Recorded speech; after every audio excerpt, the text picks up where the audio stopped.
హైందవ కాలగణనలో అత్యంత పవిత్రమైన మాసాల్లో జ్యేష్ఠ మాసం ఒకటి. మే నుంచి జూన్ నెల మధ్యలో జ్యేష్ఠ మాసం వస్తుంది. తెలుగు పంచాంగం ప్రకారం ఈ మాసానికి విశేషమైన ఆధ్యాత్మిక ప్రాముఖ్యత ఉంది.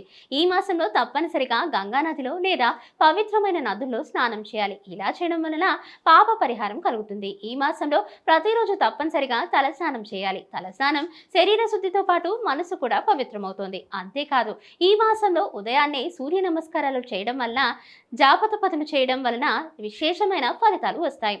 సూర్యోదయం సమయంలో ధ్యానం చేయడం వలన ఆధ్యాత్మిక శక్తి పెరుగుతుంది. ఈ మాసంలో జ్యేష్ఠ శుద్ధ ఏకాదశి, దీనినే నిర్జల ఏకాదశి అని కూడా పిలుస్తారు. ఈ ఏకాదశి అత్యంత శక్తివంతమైనది.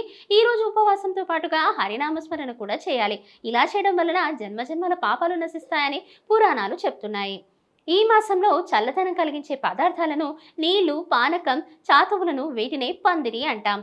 పాదరక్షలను దానం చేయాలి. వీటిని దానం చేయడం వలన అన్నదానం చేసిన ఫలితం లభిస్తుందని పండితులు చెప్తున్నారు. ఇక జ్యేష్ఠ మాసంలో క్షమ, దయ, సహనం వంటి గుణాలను అలవర్చుకోవడం వలన మనిషిలో మార్పు లభిస్తుంది. క్లుప్తంగా చెప్పాలి అంటే జ్యేష్ఠ మాసం ఆధ్యాత్మిక సాధనకు పునాది కాలంగా చెప్పవచ్చు.